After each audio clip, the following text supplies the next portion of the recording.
मैं अपनी पत्नी के साथ दूसरे कमरे में हूँ। अगर तुम्हें किसी चीज की जरूरत हो तो आवाज दे देना। मुझे मेरी पत्नी से बात करनी है। मैं तुमसे कह रहा हूँ ना, तुम एक बार ठीक हो जाओ, मैं खुद तुम्हें उनके पास ले जाऊंगा। मैं अपनी पत्नी से बात करना चाहता हूँ। देखो तुम बात नहीं कर सकते, यहाँ का फोन चल नहीं रहा। तुम झूठ बोल रहे हो। कल मैंने खुद इस फोन से बात की है। मैंने ममता की आवाज सुनी है। मैं तुमसे झूठ नहीं बोल रहा हूँ। ये फोन 1 महीने से खराब पड़ा हुआ है। तुम्हें जरूर कोई गलतफहमी हुई होगी। कोई गलतफहमी नहीं हुई। मैंने बात की है। मैंने ममता की आवाज सुनी है। देखो तुम्हें गलतफहमी हुई होगी। तुमने जरूर कोई सपना देखा होगा। कोई सपना नहीं देखा। मैंने बात की है।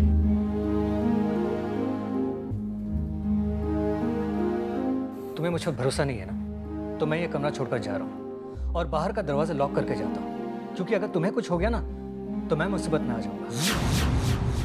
तुम मुसीबत में क्यों पड़ोगे? पर एक बात बताओ मुझे, जब मैं तुम्हें जख्मी हालत में मिला था तुम हॉस्पिटल लेकर क्यों नहीं गए मुझे? यहाँ क्यों लेकर आए? मैं तुमसे पहले भी कह चुका हूँ, तुम्हारे दुश्मन तुम्हें ढूंढ रहे हैं। अगर उन्होंने तुम्हें देख लिया तो तुम परेशानी में आ जाओगे। एक बार तुम ठीक हो जाओ, मैं खुद तुम्हें छोड़कर आऊंगा।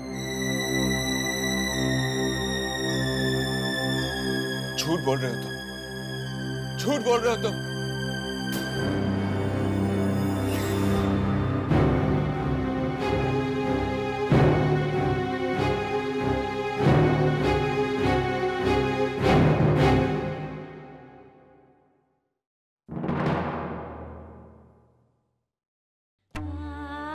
भाभी,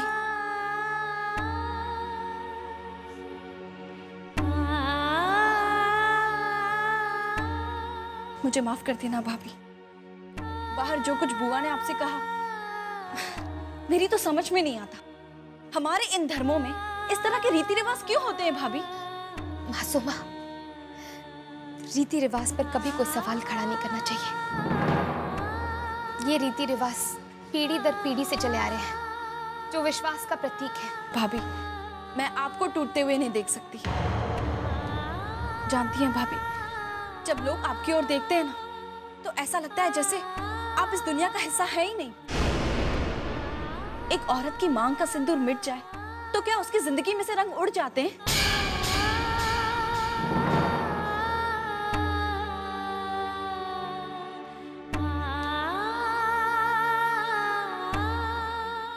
भाभी, आप शादी पे ये साड़ी पहनेंगी?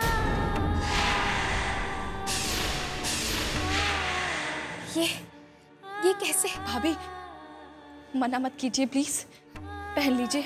नहीं मासूमा, ये मुमकिन नहीं है। क्यों? क्यों मुमकिन नहीं है? क्या पति की मौत के बाद एक औरत के लिए वक्त थम जाता है? क्या जिंदगी आगे बढ़ना बंद कर देती है? नहीं भाभी, जिंदगी की रफ्तार कभी नहीं बदलती। तो आप क्यों खुद को बदलना चाहती हैं? क्यों जिद कर रही हो? पहले जब मैं सफेद साड़ी नहीं पहनना चाहती थी तो सब लोग मुझ पर दबाव डाल रहे थे, और अब जब मैं रंगों को अपने से अलग कर चुकी हूँ तो भाभी, आपको मेरी कसम है भाभी, आपको ये साड़ी पहननी ही होगी, क्योंकि मेरा है किसी और से भी ज्यादा भैया आपको इस साड़ी में देखना चाहते होंगे। इसलिए प्लीज प्लीज मना मत कीजिए, ये साड़ी पहन लीजिए भाभी।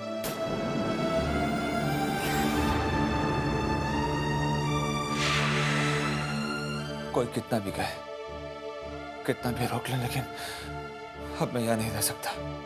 ममता को मेरी जरूरत है, मेरे साथ की जरूरत है। पता नहीं इतने दिन मेरे बिना कैसे काटे होंगे उसने। उसे और तकलीफ नहीं दे सकता।